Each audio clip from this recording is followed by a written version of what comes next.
All right, hi everyone. Thanks for having me. I'm Alex, and tonight I'm going to talk about the polar policy language. I'm going to explain what that means, and we're going to write some policies, and I'll show you why I think our language is cool and why you should think so too. I'm going to start by sharing my screen. So a policy language is one that allows us to clearly and preferably declaratively express our authorization requirements for whatever our application is. So to keep things grounded and concrete tonight, I'm going to use a little tiny application that my teammate wrote, which is a little Django app that allows us to, it's a little social media post application. So we have some users. Here I'm logged in as Alex, user number 2, and I can create a new post and say hello again, and I can set its access level as public or private. And I can create a post, and here's hello again. And I can say third post. I'm going to make a couple of posts just so that we have some posts to work with. And the other thing is that to notice about this application is that each post is tagged with its user. So for instance, if I log out as myself and log back in as a user named 3, which has conveniently user ID number 3, and then I create a new post. So here's third. Posting, and here's a private post. And so the idea here is that our authorization requirement is that public posts should be viewable by any user, but private posts like this one should be viewable basically only by the user that created them. So for instance, if I log out and log back in again as me, now this private post that was made by the user 3 is invisible. And we're going to work our way up to a policy that can express that.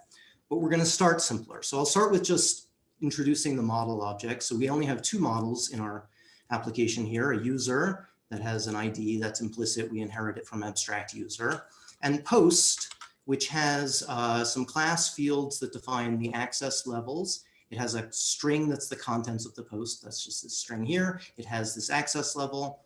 It has a foreign key relation for the user that created the post. And then it has a date that's attached to the post. And what we're going to do is we're going to start, well, let me introduce where OSO fits in the picture. And to answer Alex's question, the name OSO means bear in Spanish, and it was chosen to be unique and easy to pronounce. And we like bears. You'll notice that our logo is a bear. And so we like bears. And so when we were naming the language that our policies are expressed in, there was a strong desire to have it bear flavored. And so hence polar. So there you go. Also, polar is a dialect of Prolog, as I'll get into in a few minutes. And so there's a nice kind of symmetry of the naming. All right. So I have down here in the lower left-hand corner of my screen. And by the way, if at any point something is not visible or not big enough, please let me know. I can expand almost all of these fonts. So we have here our application. The user makes requests of the application. And where OSO fits is OSO is a library that you embed in the application that can answer authorization requests. And so those come in, we usually formulate them as a triple of who can do what to which resources. And that triple is, we're going to see that in a bunch of forms in a few minutes. And so you make an authorization request to the OSO library, and the library makes a query to the virtual machine, which has been preloaded with your policy in the form of rules. So you write some rules in your policy, load them into the VM, and then you can answer queries about who is allowed to do what. So I'm going to start with the absolute simplest policy, which is the empty policy. And the empty policy, my little Django live reloader has reloaded that policy down in the lower Emacs buffer. And now if I reload the posts page, you can see that no posts are visible. And that's because everything is denied by default. Now, even here in the trivial case, we have some sort of interesting semantic questions. The reason that polar is denied by default is because essentially Prolog is a closed world assumption language. If you don't tell Prolog that something is true, it assumes that it's false, and a query for it will fail. And polar works roughly the same way.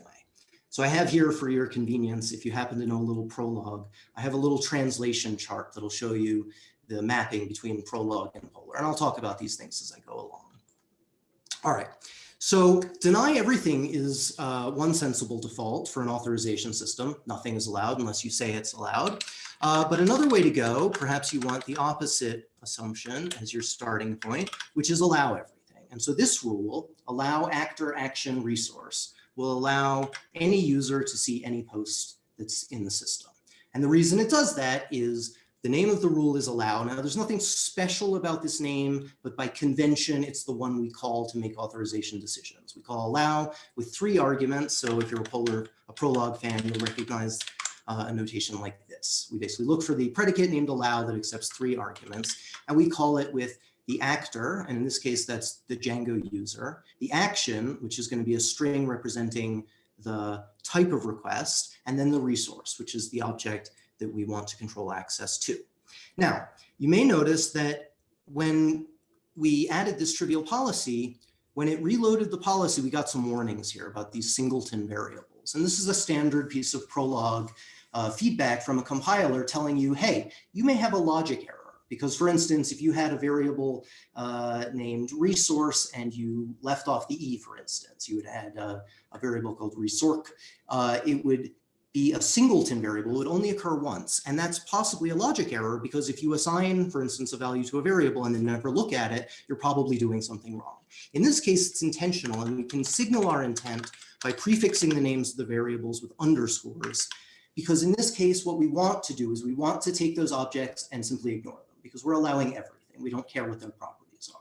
And so we can silence the warnings by simply adding underscores, or if we want, we can be even more concise and use another piece of Prolog-like syntax, which is the underscore, which is an anonymous variable. So each occurrence of underscore is essentially a fresh gensim and will never interfere with any other occurrence.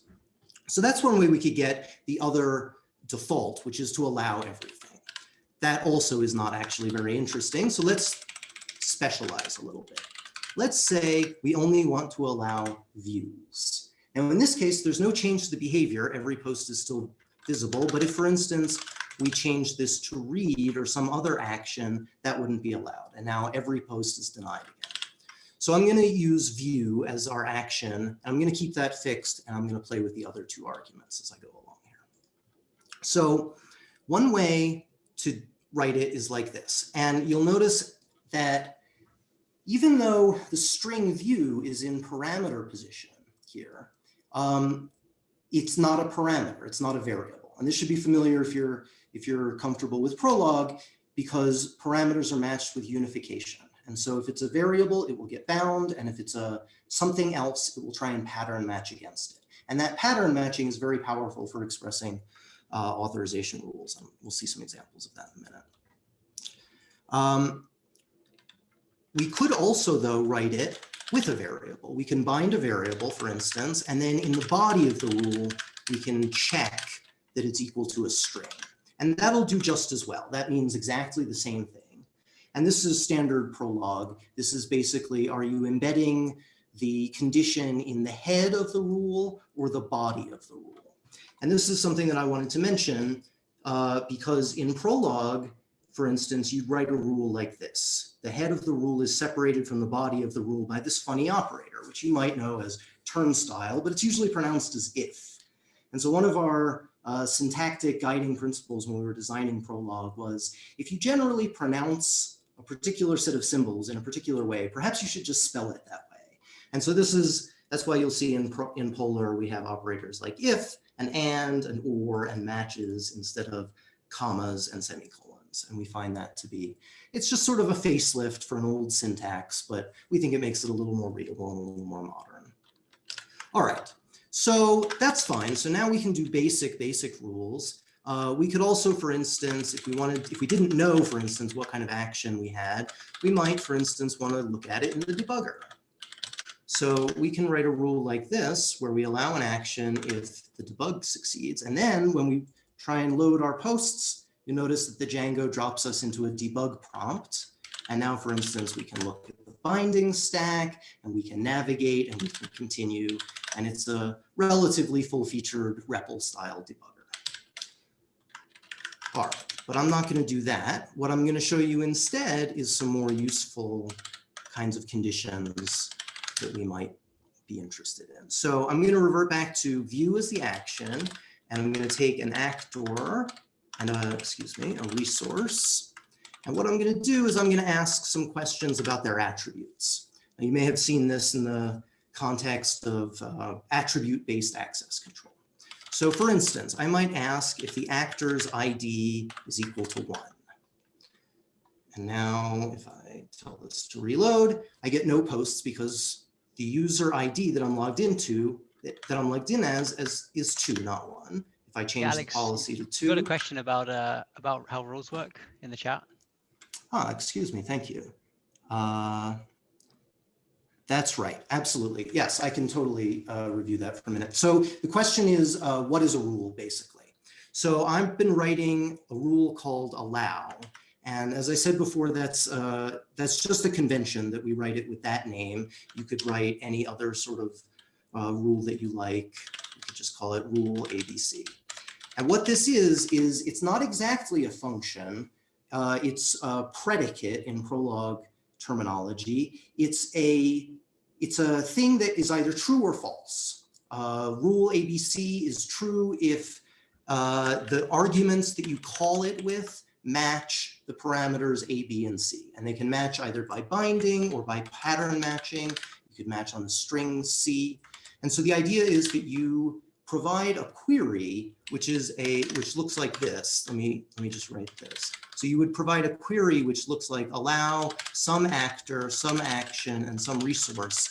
I'm glossing over the exact calling sequence because it's all wrapped up in our little Django integration. But there's basically just a Python function call to a function that constructs a query that looks like this and then asks also, is it true that allow actor action resource? In other words, is this actor allowed to perform this action on the resource? And if the answer comes back true, that it's allowed, then that's the authorization decision being successful. And if it's denied, then it comes back as false. So for instance, that's why with no rules, we always get false or denied as the authorization decision. I hope that answered the question. Yes, there's another question. Does language cover rule-based optimization? It does, and I would be happy to come back to that question towards the end of the talk. But yes, the answer is we do have indices on ground terms. Okay, but let me go back to the attribute-based rules because I think that'll clarify how the system fits together. So here we're asking if the actor's ID is 2, we might want to add another condition, for instance. I'll just make this a little bit more complex, where the resource ID is, let's just pick one of these IDs. So let's say 43. So if we add that as a condition, then we see we only get this post. Now to show you what's going on here, I'm going to do a little bit of surgery real quick. And what I'm going to do is I'm going to put, if we look at our architecture diagram, the OSO library makes queries into the VM in the way that I just described. The VM in response can emit events back to the application that ask for pieces of data. And so what I'm going to do is I'm going to essentially put a trace on this wire here. And I'm going to do that on line 47. I'm just going to print this event. All right, and now if I reload, you can see these events. Okay. Now, what this is doing is it's showing how we allow inside Polar access to an application object. And this is part of our central value proposition, because what we've found is that authorization policies need to reason over application data. That's what you define your policy in terms of. And so you need access to it. But getting access in a purely declarative language is tricky. Basically have a couple of options. You can push all of your data into the authorization system itself, but that comes with a whole set of problems.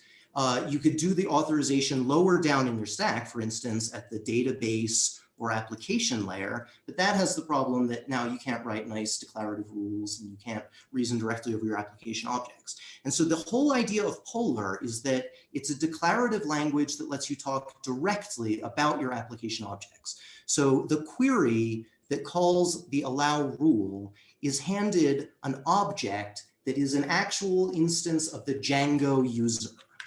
So it's one of these. It's an instance of this class. Now, inside the Polar virtual machine, we don't have access to that class. That's a Python class. We don't even have access to the instance of the class. All we have is an opaque handle to it. But what we can do is we can ask questions of the runtime by emitting these events. And so these events, for instance, let me walk you through just one of them. Let's take, so actor.id. Okay, so here, this first one is an external, this is external from the point of view of the Polar virtual machine. It needs to ask your application, for this instance ID, what is the value of its ID attribute? And so it asks that in the form of an event over an FFI call. And then the library asks the runtime, hey, what's the ID attribute of this object? And then it passes it back using another FFI call into the VM. And that is done during execution of the query. So in order to answer the question, is some actor allowed to view some resource? We have to ask of the application, well, what are the attributes of the actor and of the resource?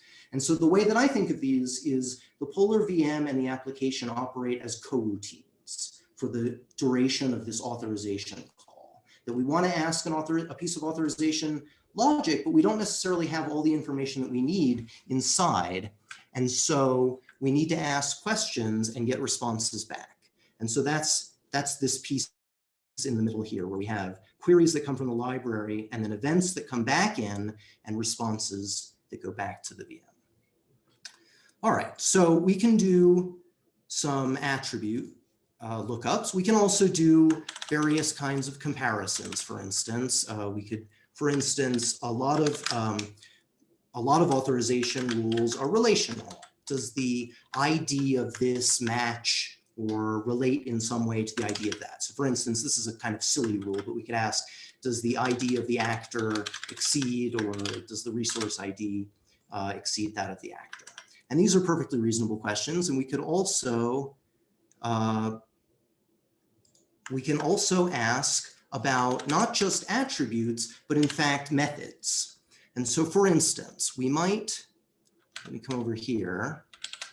I'm going to add a method to my user class, which is a silly method, but it'll be a good illustration. So here's a method hello, which simply takes one argument, prints it out, and then returns that argument. So it's a side effecty identity function.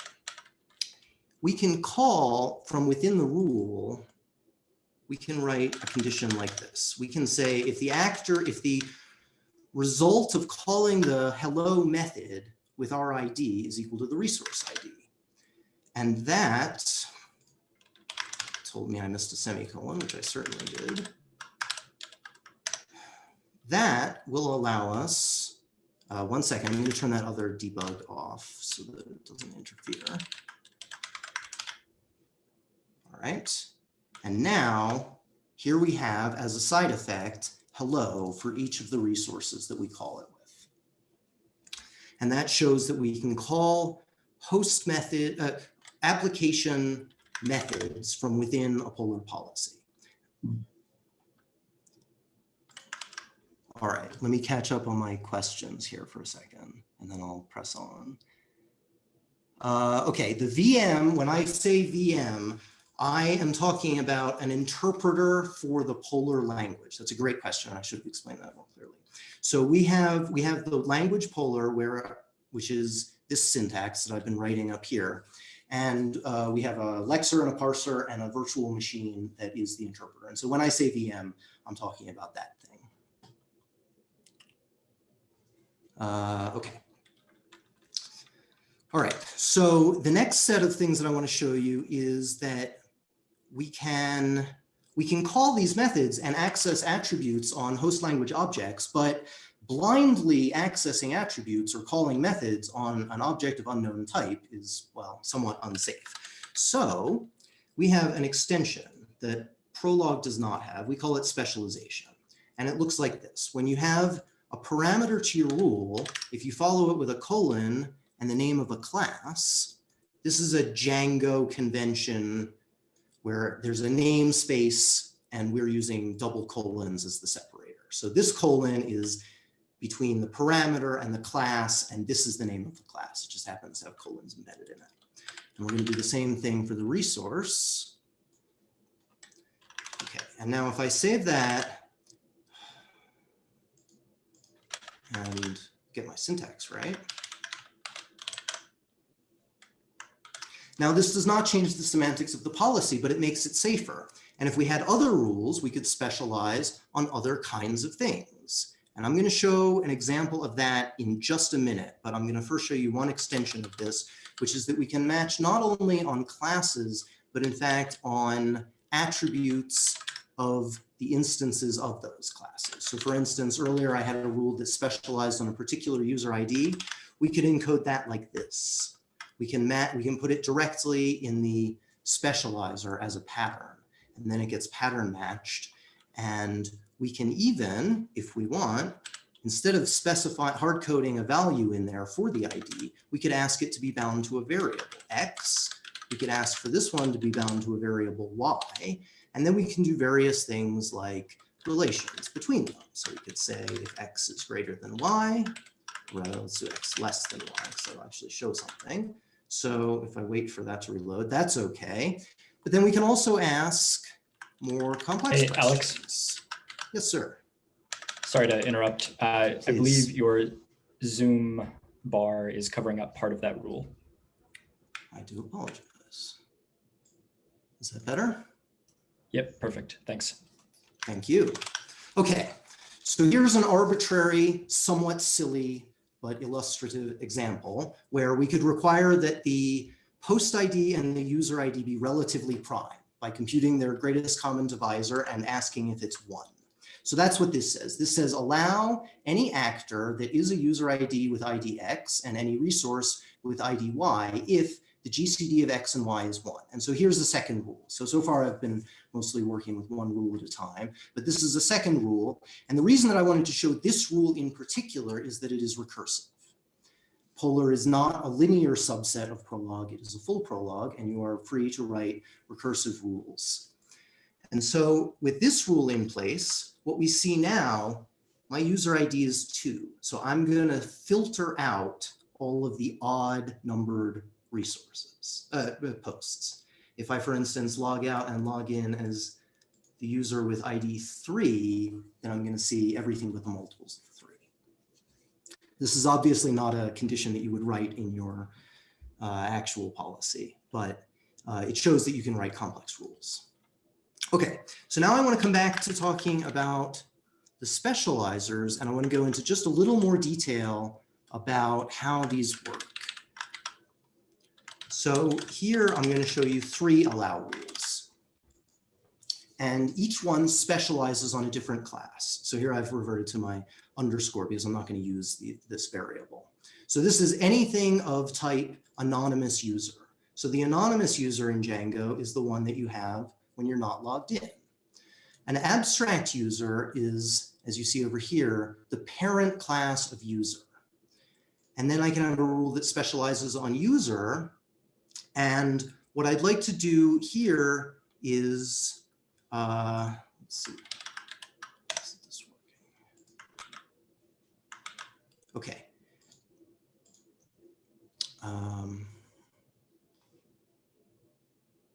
Well, obviously I have a bug. I ran through this pretty thoroughly, but I missed the bug. What this is supposed to do is print denied and deny the user access to this. What I was going to show is the way that these classes are organized into the hierarchy determines which rule runs first. And so the idea is that— Is it possible it's because you're not logged in the browser? It is entirely possible. Thank you very much. There we go. Thank you. Okay, now we have these denied. Thank you very much. Okay, so what this is showing, this is doing a couple of things. This is saying, all right, this rule is not applicable because I'm not an anonymous user. This rule is applicable because user is a subclass of abstract user. But this rule is the most specific rule because it matches on the most specific class. And so this is this is multi-methods for those of you that might have a common list background, for instance. So we take all of the rules and we select the ones that are applicable, and then we sort them by specificity and call the most specific rule first. And this is the other bit of magic that I wanted to talk about, which is cut. Cut in Prolog means don't explore any alternatives in the search tree as you continue matching rules. But what it means for us, the way that I usually think of cut, it has more specific uses, but the way that I think of it here is that it's a kind of dual of super. In most object-oriented languages, when you have a hierarchy of classes and methods on those classes, you call the most specific one first, and then you opt in to whether you want to call the next most specific by calling something like super or call next method. But to fit with Prolog semantics, we have kind of the opposite default. We call all of the rules by default unless you explicitly cut the ones that you don't want to call. And so this lets you do fine-grained overriding and things like deny rules in a nice clean way. Okay, now that we've seen some of the capabilities, now let's build up to a policy that actually has meaning for our model. And so this was the policy that I was talking about at the beginning, where we have two rules. Anyone can view any public post, which is to say, I don't care who the actor is, the action is view, the post is one of these social post objects, and I'm gonna allow it if the post access level is exactly equal to this class attribute, which is the public access flag. And then we can allow any user to view any post if the access level is private and it was created by exactly that user. And so in this way, logged in as me, I can see all of my posts, including, for instance, private ones, but other users, if I log out and log back in as 3, for instance, they can't see that private post because it's not allowed by this policy. All right. Shall I take, are there any more questions? I have one more feature to show off, if people are up for that. And that is going to require one thing, which is a branch change. Whoops.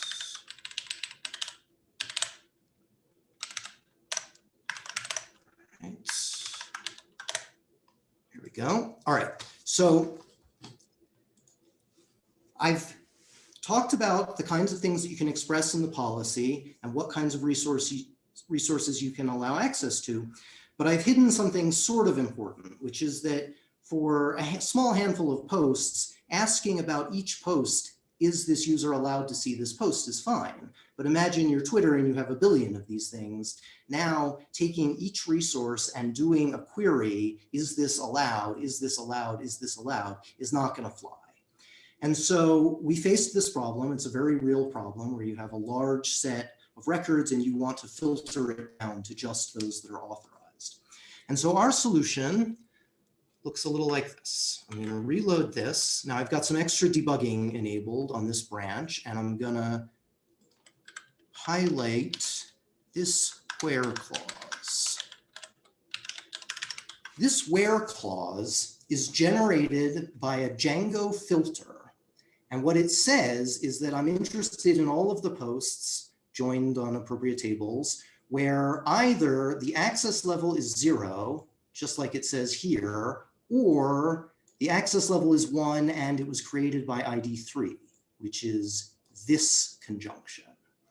And so what we've done here is we've made a special query. Instead of doing a query for each one of these posts, we've done a special query where we pass in, we call it a partial.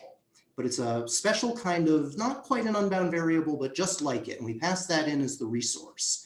And then we collect all of the constraints that are embedded in the logic. So for instance, there's an implicit constraint here that the resource has to be of type social post. And then when we enter the body of the rule, there's a constraint that its access level field has to be equal to this value. And also its created by field has to be equal to this value. And so we do a partial evaluation where instead of returning true or false, we return a set of constraints that must be true in order for the query to succeed. And out comes an expression that represents those constraints which we can translate in a mechanical way into Django filter objects, which it knows how to turn into where clauses like this. And so what we've done, looking at the diagram in the lower left, is we've taken logic from our policy that operates over application objects described in our data model, and we've pushed the policy logic all the way down into the database level where it can be executed extremely efficiently and then come back with a fully authorized list of resources. That was the last feature that I wanted to show. Thank you all. I would be happy to take any questions that you might have. I'm happy to dive into more of the implementation if you want to talk about that or anything about the